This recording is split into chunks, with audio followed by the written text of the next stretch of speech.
Hey guys, welcome back to Intuitive Angling, and appreciate you guys swinging by the channel for the video today. Hey guys, today I want to talk about one of the most popular bass fishing lures that most anglers work way too fast, and it's costing them fish. It's like if they would slow down with this, and I don't mean just slow down, but there's a couple different exact ways you need to work it slower. It's going to double the amount of bites you get, so we're going to dig into that in today's episode here. Also, guys, thank you very much, man, for everybody that has taken time to hit that subscribe button here at Intuitive Angling. Big thank you for that. Really appreciate it. Everybody that's hit, that join button, have joined up as a channel member. If you're hyping the videos, if you're commenting on the videos, if you're liking those videos, thank you very much. Along with everybody that's been supporting the channel through all the links I put in every video description. If you guys like Intuitive Angling and you want to do one thing to help it out, just use and bookmark that tackle warehouse link that I have in every video description for your tackle purchases. That goes a long way in supporting the channel, and I know you guys get tired of hearing that, but I just want to let you guys know we appreciate it. Okay guys, actually sitting here in the Staples parking lot, we had today was the first day back taking the kids to school. I had to get some supplies here this morning, but man, if you guys got kids, we've got one, Elijah, he just went into 4th grade this morning, and then Elliot, he went into 7th grade, and Owen's a senior. So there's like a element of like sadness and happiness at the same time. It's just like, unless you got kids, it's hard to explain. But anyway, first day of school back, getting everything underway. Okay, let's talk about the bait, guys. The bait that 90% of the anglers out there work way too fast is any type of a soft plastic lure. And let me explain what it is. Some more than others. When you're talking about soft plastic lures, you've got your categories like your plastic worms, and your plastic worms have different type of categories within theirs. You've got your straight-tailed worms, you got your curl-tailed worms, you got your ribbon-tailed worms, you got your paddle-tailed worms, all those type of worms, different situation. Then you've got your creature baits, like brush hogs and sea hogs and beavers and that type of stuff. And then you've got some other, baits like swim baits and stuff. But specifically what I want to talk about that most anglers work their baits way too fast are Texas rigged worms and creature baits.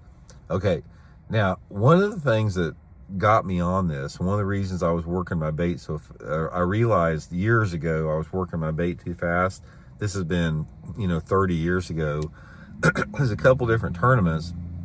Aaron Martins and I practiced together. A lot of times Aaron and I we'd camp together, and we'd get into an area, and he'd take one side of the creek and I'd take the other side of the creek, and we'd be fishing. And we were practicing we had one tournament we were practicing for. It was on the Ouachita River down in Louisiana, and it was a big cypress swamp out there.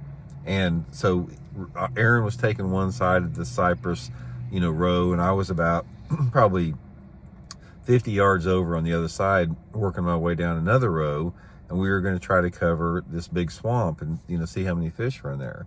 And I consider myself pretty good at fishing cypress trees. In fact, I won a Bassmaster tournament down at Mobile Delta fishing cypress trees. I know how to fish them. And after about probably 30 minutes, I started noticing that I was getting way ahead of Aaron. It's like I was working down this row of cypress, and Aaron was like working behind me like a snail. And I was flipping my jig, around the cypress and going to the next one.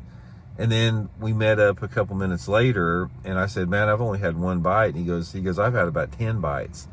And we got talking and everything, and Aaron was sitting there. He was pitching a jig and a worm to the cypress just like I was, but I was hopping it back away from the cypress, and Aaron was just sitting there just shaking it in one spot.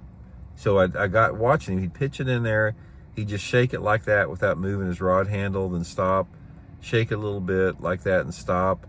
And that's what those fish wanted. They wanted that slow, vibrating, barely moving presentation. Okay, so this is why a lot of people work it too fast. It has to do with the mood and the personality of the fish. It has to do with a couple different factors, maybe like water temperature and water clarity, in terms of how you want to work the bait.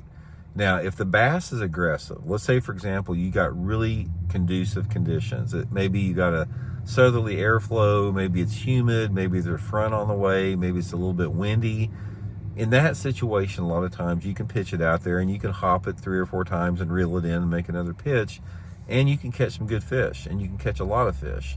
Other times, the bass are not in a chasing mode. It's like they are in an inactive mode, and you have to put that bait right in front of them in order to generate that strike, and you also have to trigger the strike from them.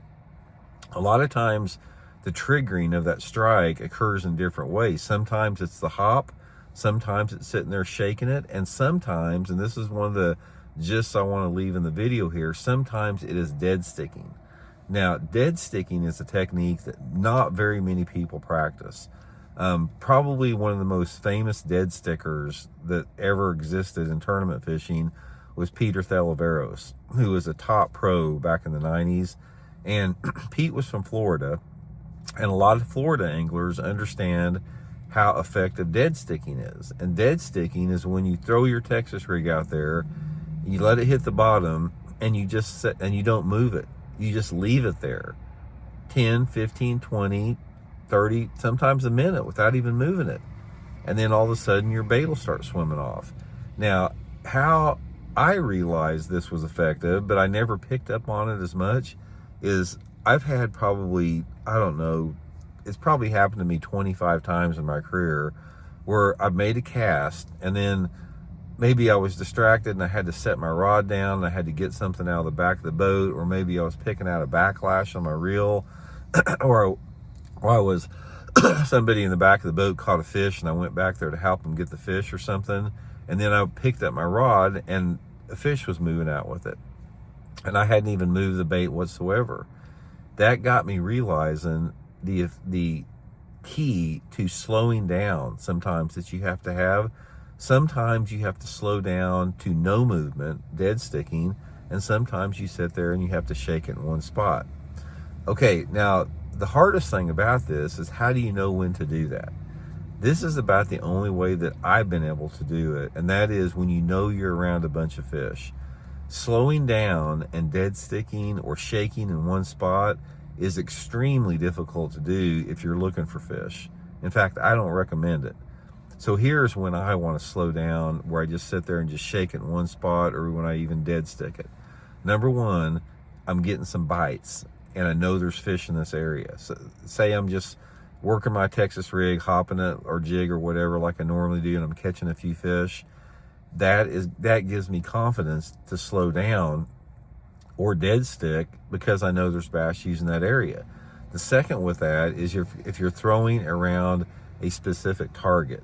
So it could be like pitching into, like, a clump of lily pads. It could be pitching into a lay down tree. It could be pitching around a dock piling. Any type of target, especially an isolated target, is going to be a good time to do it. Probably the best success I've had, there's been 2 different scenarios. Number one is if I'm fishing like flooded bushes, and say, for example, there's a nice big bush on a point, and I know there's a bass there. In a situation like that, I can dead stick that bait in there because I am in a super high percentage area. Or say, for example, I'm flipping boat docks and I've caught 7 or 8 bass.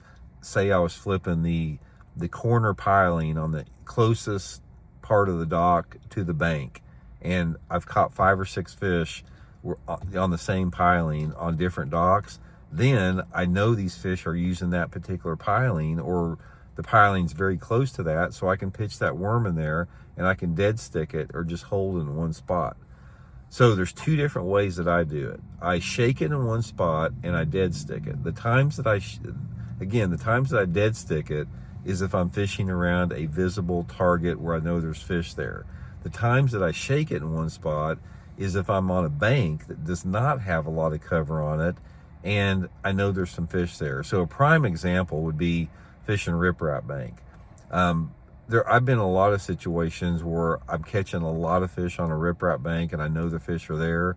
In a situation like that, it will demand that I slow down, and then I can sit there and shake that bait in one spot, especially if it's not a big section of riprap. Let's say, for example, I've got a riprap bank that goes underneath a bridge. So I've got a riprap point.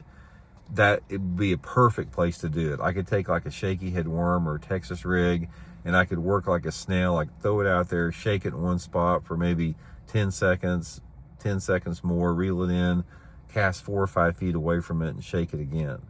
So main thing about it is a lot of people work those baits too fast. I mean, I'm not talking about like, you know, slowing down by like pulling and dragging a bait. I'm actually talking about keeping the bait in the same spot. Now you can drag a bait slow. You can take a worm and you can just barely inch it across the bottom, but that's still not the same as shaking that worm, and that worm's sitting there just vibrating like that, or that worm's just dead on the bottom and maybe it's undulating a little bit like that with the water. So that's some good advice, guys. If you want to catch them, and especially if you want to catch some bigger fish, you know, slow down, you know, don't hop that bait so high. Sometimes you want it hopped high. I'm not saying you can't, because I catch a lot of good fish hopping it, but you have to do what the fish are telling you to. And sometimes that's adjusting your speed of retrieve, the cadence of your retrieve, you know, how long you leave a bait in one spot, how long you let it soak. And it's just another one of those complexities about bass fishing you learn after time. So anyway, I hope it helps out, guys. We'll talk later.